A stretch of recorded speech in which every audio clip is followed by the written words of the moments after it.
What's up, folks? So I'm going to do something a little different today. I'm getting ready to go on a 10-day, roughly 3 to 3,500 mile motorcycle ride. Most of it will be solo. I'm meeting up with a couple friends, and then going solo again after we split ways. This is a 1999 Yamaha Roadstar 1600. It has newer style Harley bags on it. My brother originally made the brackets for the older style Harley bags. I just went and redid this the other day for the newer style brackets, or for the newer style bags. I had to make new brackets for it. But I'm going to show you what I normally pack tool-wise on, let's say, a long road trip. Anything can happen, especially when you're solo. It's really hard to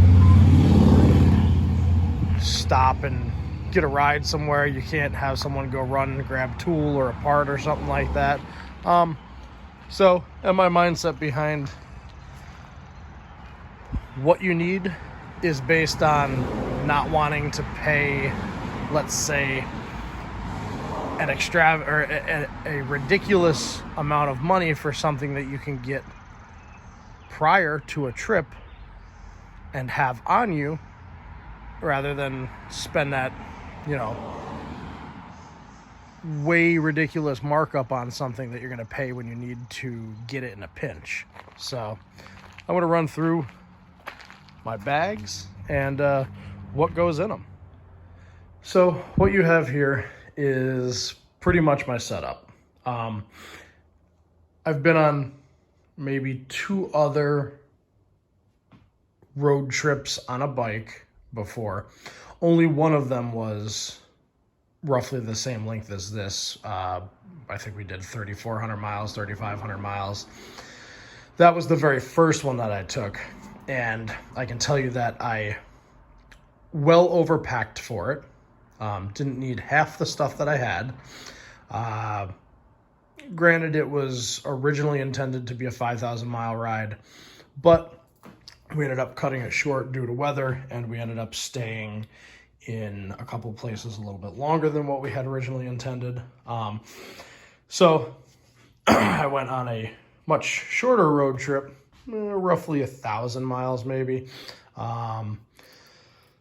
Later that year, or the year after, I can't even remember, but I started to dwindle down what I packed. Obviously a shorter road trip, not anticipating the possibility of as many issues. And there's a few things that have changed on the bike even that allow me to possibly get rid of a few things. So without wasting any more time talking your ears off, this is a Biltwell bag, part number EXFIL-80. I believe it's the biggest one that they sell. This has a pad, or has a pouch on the outside of it, folds down with these straps, kind of like a little work surface. Brilliant. Has socket holders, wrench holders, carabiner thing here. I have a knife, a tile tracker, so if this were to walk away, I might be able to find it. These are cheap Quinn, Harbor Freight sockets. This is 10 to 17, I believe. Yep, 10 to 17. This is an 18 millimeter magnetic spark plug socket. That is for my bike specifically.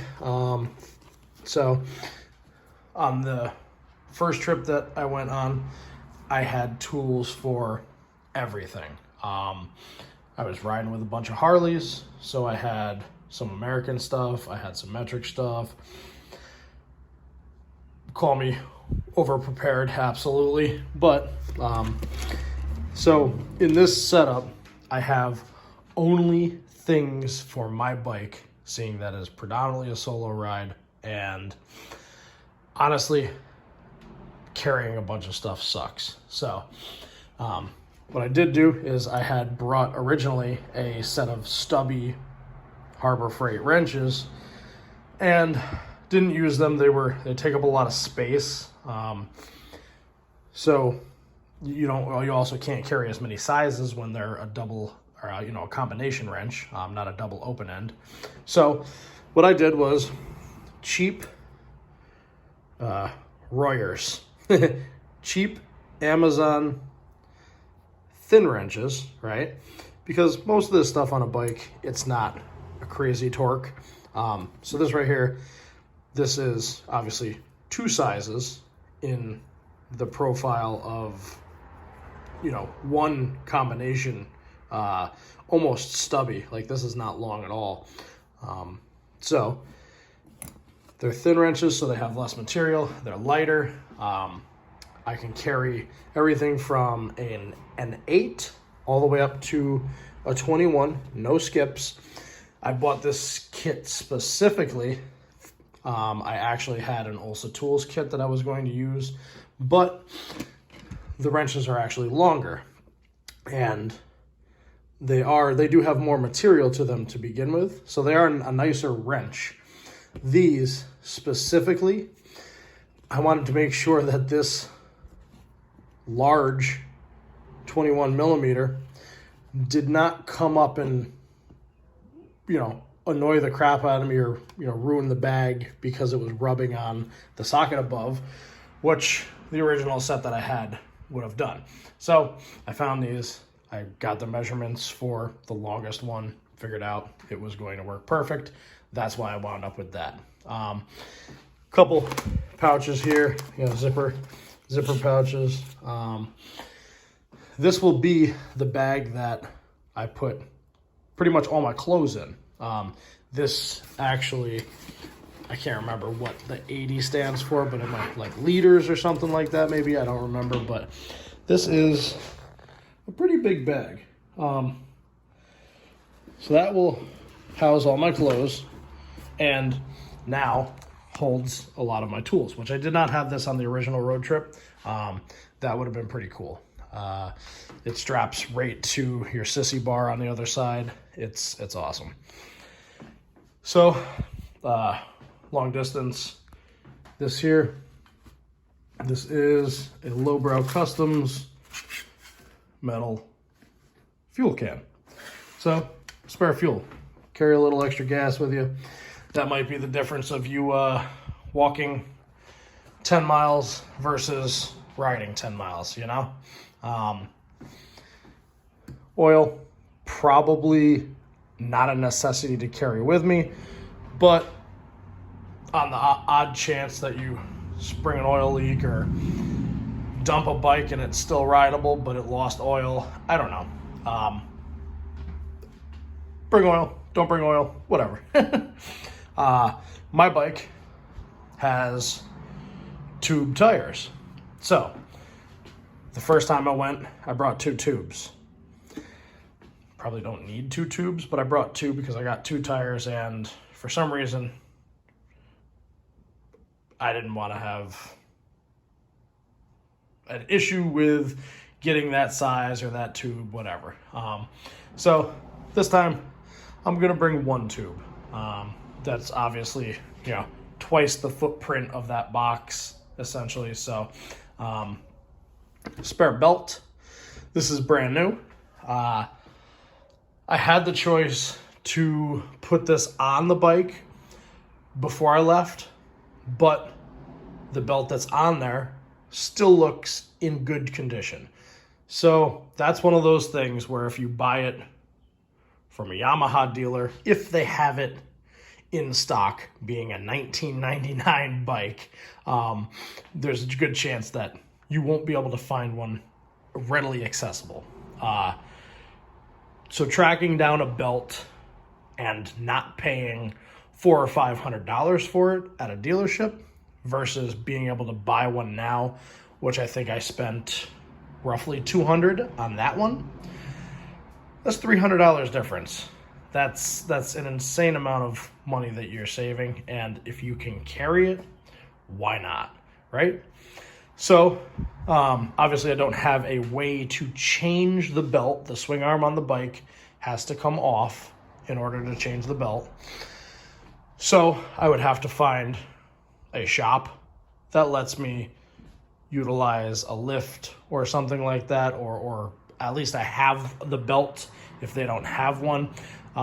You know, I would have to pay a shop to do it or something like that. But I bet you it's significantly cheaper because I have my own belt. So that being said, I could even go to Harbor Freight and bring the bike, get the bike to Harbor Freight somehow, buy a motorcycle lift, do this in a parking lot with a very minimal amount of tools and much less money than it would cost me otherwise. So this here is just a Harbor Freight plastic ammo can or whatever. That is what I put most of this loose stuff in that doesn't go in that bag. That tucks into the bag real nice, perfect width. Yeah, everything's in a little bit box, so it's not floating around. Nothing's getting damaged, nothing's getting lost. So along with the tube, I have a tube repair kit, patch kit.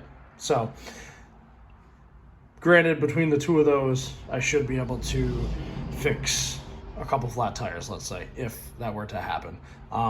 My bike is an older bike. It's actually got a carburetor. So I'm bringing a set of extra plugs because I will be in elevation in the Smoky Mountains. I don't know how it's going to run. I might have to tweak the carb depending. So plugs is a necessity in my mind because that's something that your bike won't run right if the plugs foul out. So electrical tape. This here is a headlight bulb.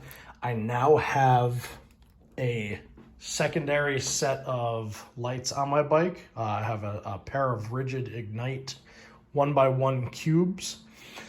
That probably won't go with me now because I was worried before if my headlight bulb blew out and it's nighttime, I obviously have no light. I now have a backup to each or the other, so I'm not as worried about that.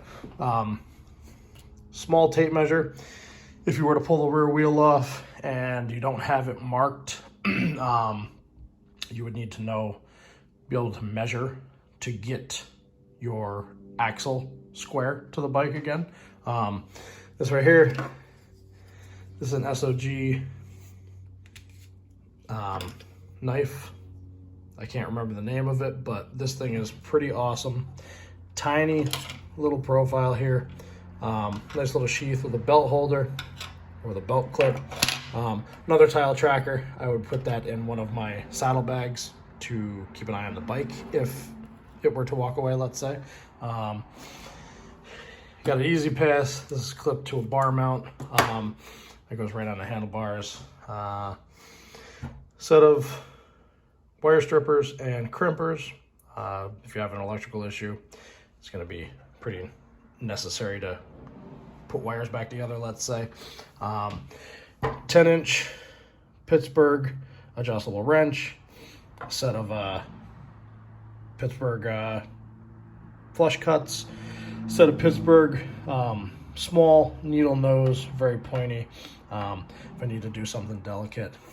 Small set of, vice grip style or locking pliers, a Icon 3/8 drive, I believe they're 90 tooth, I don't remember, ratchet, roughly 10 inches long or something like that, 8 or 9 inches long, let's say. Got a 1/4 inch extension, 3/8 extension, 3/8 down to quarter adapter. This is Wera craft form screwdriver, button on the back. It holds 6 bits, Phillips and flathead in there. The bits go into the end, which has a quick chuck on it. it also extends. So this turns into a much more conventional screwdriver, but takes up less space, which is awesome on a motorcycle. And I can't do that one-handed, so that's going to stay out. This is originally a Wera craft form bit, I can't remember, bit check set. It's intended for a bicycle, but what I did was I got a few extra sockets that were not included in this. This is the 9mm, which would obviously go between 8 and 10, but I don't have another clip. I have to try and source another little metal clip. But basically 8 to 15, no skips. This is a small extension with another quick chuck on it.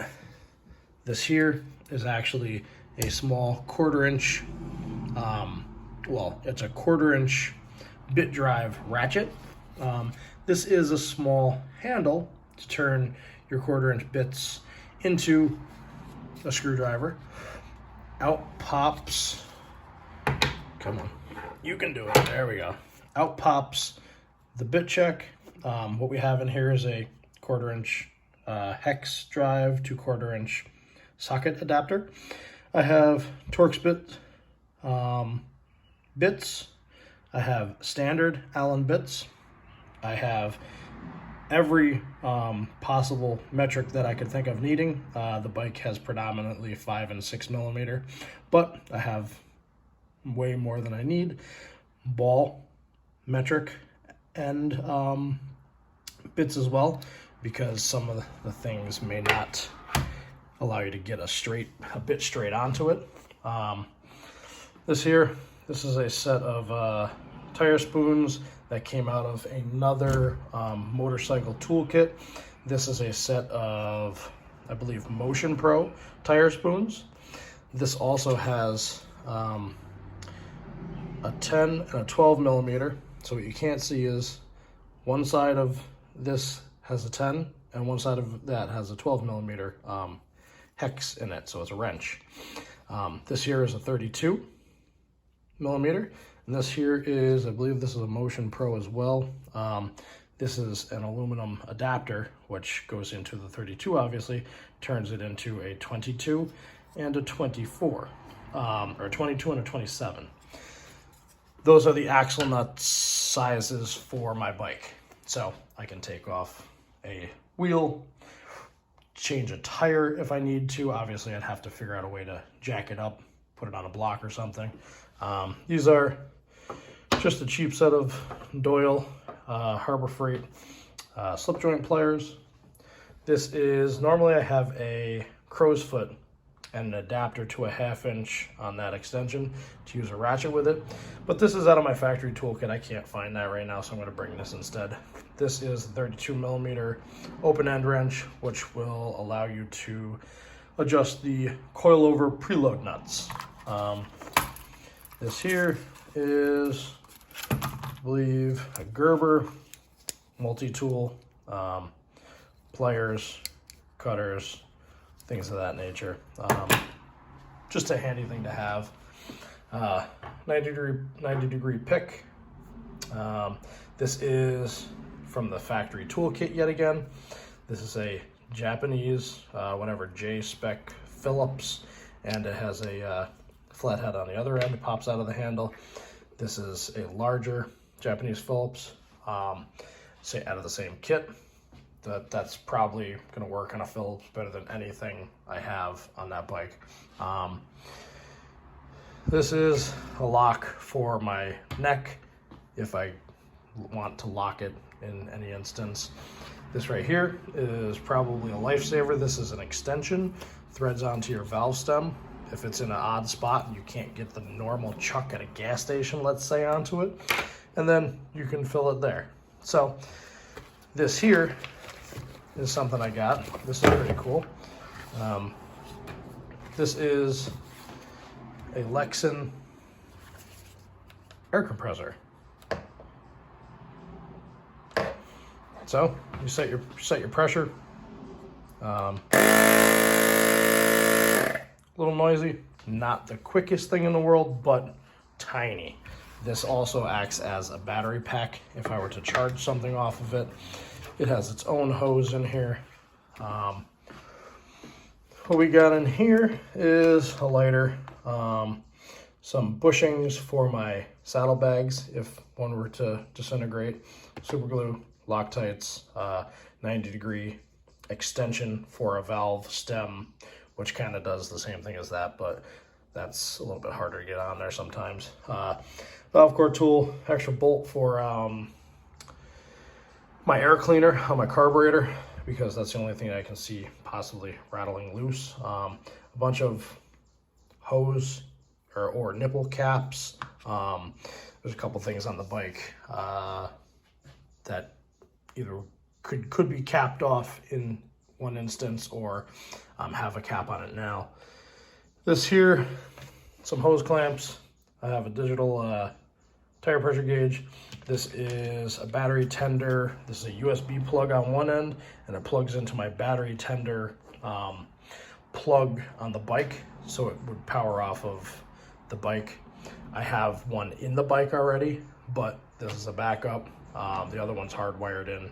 So random connections. What we got here is some heat shrink. There is some alligator clips at the bottom of that. There is some fuses. In this area, these actually started leaking, so I'm gonna get new ones, but JB Weld, pretty simple. Yeah, kind of stupid not to have it, doesn't take any space, so the ability to stick something back together, you know. This is just a little throttle assist, so you're not constantly holding. Zip ties of the larger variety, of the normal variety. What we got here is a NOCO jump pack. This is a GB40. This is only, I think, 1,000 amp. More than enough for a motorcycle. But I have a brand new battery in the bike. I might not bring that because I did not have a brand new battery in the bike when I went on any of the other trips. So that might stay home. Kind of takes up a lot of room, a little heavy. I don't know, we'll see how it packs out.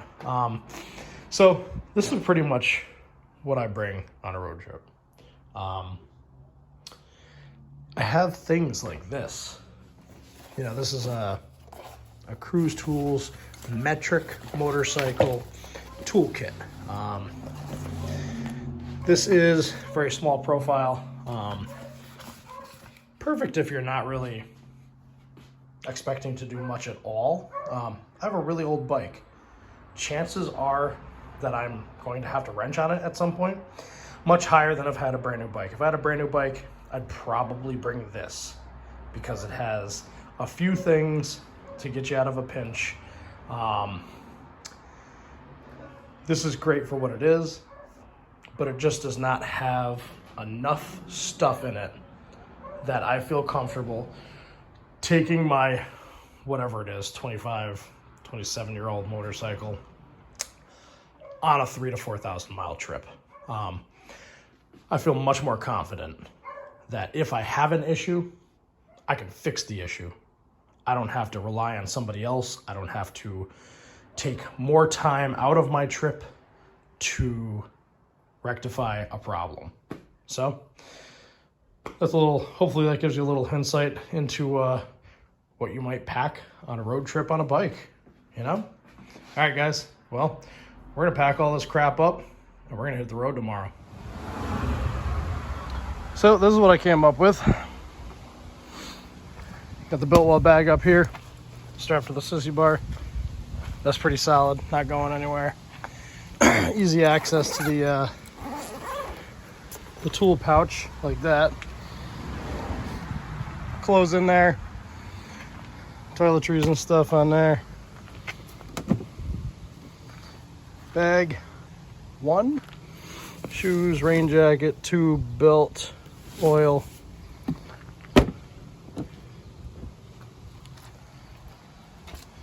We got spare fuel can. Might not stay here because I don't want to have that the entire trip.